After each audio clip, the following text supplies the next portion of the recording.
ஒரு ஒன்றுபட்ட பாமகவுடன் கூட்டணி வைத்தே தீர வேண்டும் என்ற கட்டாயம் அதிமுகவுக்கு இருக்கு, அந்த அணியிலுக்கும் பாஜகவுக்கு இருக்கு. ஏன்னா பாஜக ஒரு பெரிய அணியை கட்டணும்னு தான் நினைக்கிறாங்க திமுக 2026ல்.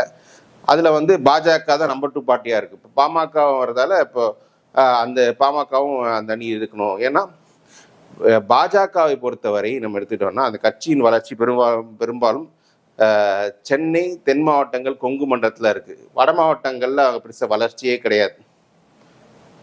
அது வட மாவட்டங்களில் அந்த வன்னியர் பெல்ட்டில் திமுகவை ஃபைட் பண்ணணும்னா பாமக வேணும் அப்படின்னு அவங்க மெயினாக ஃபோக்கஸ் பண்ணுறாங்க.